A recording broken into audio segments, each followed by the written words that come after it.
There we go. Yeah, you can hear me? Yeah, how's it going? The original Ghostbusters really feels like it captured lightning in a bottle. How did you try to recapture some of that feeling? Oh, the original Ghostbusters, it was about the four guys who got to be Ghostbusters. This movie's about the rest of us. It's about everyone who always wanted to be a Ghostbuster. Everyone who had dressed up for Halloween or watched the cartoons or played with the toys. This is the movie about the rest of us who have wanted to find the equipment, fix it, become Ghostbusters ourselves, and hang out the side of Ecto-1 flying around a corner.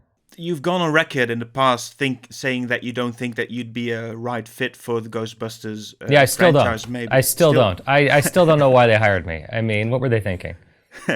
But what made you change your minds and take this project? It's intimidating. It's intimidating to pick up any one of these franchises that people carry in their hearts. And certainly I didn't want to make a movie to let people down, and I didn't want to make a movie to let my father down. And I finally came to a story that I thought I knew how to tell, and that was the story of what it's like to pick up the legacy of Ghostbusters. And I don't think it's an accident that I'm the son of a Ghostbuster, and I've made a movie about the grandchildren of Ghostbusters. And what's it like working with your dad? Yeah, I mean, you can imagine what it's like if your father, came to work with you every day and started giving you notes. It's intimidating, but wonderful. I got to make a movie sitting next to my dad and my storytelling hero and the world's foremost Ghostbusters expert. I think people who've paid attention to the trailer will have already noticed that Ray Stantz is also in the film. Yes. So you had also Dan Aykroyd on the set. Who tried to leverage more of their view into what you were doing, Aykroyd or your dad? Aykroyd, is a wonderful inspiration for the voice of Ghostbusters. He created it, after all. And when you talk to him, it's like having a conversation with Ray Stantz, the way he can just kind of rattle off information and just kind of get lost in the supernatural. My father had more advice about general storytelling, and that's what our conversations have always been about since I was a kid. There are a lot of references to the original, maybe a fewer to part two. Why is that? Well, I wanted this film to have everything part of the original recipe, you know when it's your grandmother's recipe and you know when it's not. And I wanted the film to be immediately identifiable as a Ghostbusters film.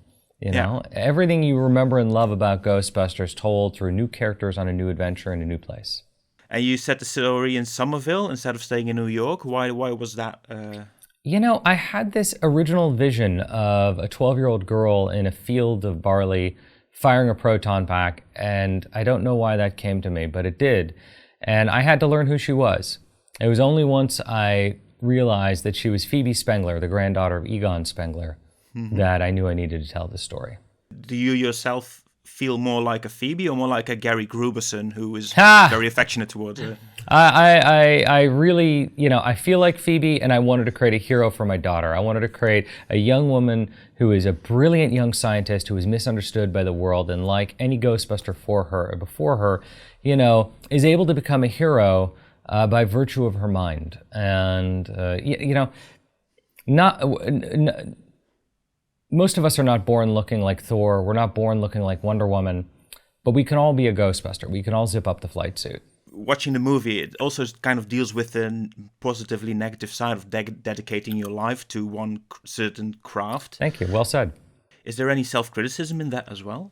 I mean, certainly, I grew up the child of a very busy director, and my daughter's growing up the child of a very busy director. And I'm sensitive about that. I'm sensitive about the impact it has on my kid. And I see myself a little bit in Egon Spengler and wonder if my obsession in my work has an impact on her. There was a reboot in 2016. We all know about the reception, but let's try to spin it into a positive way. What lessons did you take away from that film? I think the 2016 reboot was frankly really important for this franchise. I think Paul Feig broadened the idea of what a Ghostbusters movie could be. He opened up the universe and made it possible for me to take Ghostbusting out of Manhattan, put it into the hands of new people as well, and set them off on a new adventure. And if you are going to maybe expand on some of other Reitman property that's out there, which would you be most tempted to do? Stripes or Dave, or maybe Thank You for Smoking? Well, Thank You for Smoking is my film, but I think I just redid one of my father's films. Maybe my father should redo one of mine.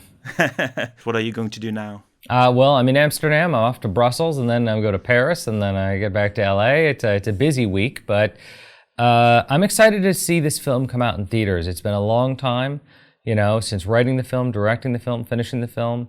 And then, we've had to wait a year for people to finally see this up on the big screen the way they're supposed to. Yeah. So the next thing for me is to go to the movie theaters, buy a ticket, buy some popcorn, and sit and watch this movie with an audience. Thank you so much for this conversation. Thank you very much. And have a great day. Cheers. Yeah, you too. It's a pleasure.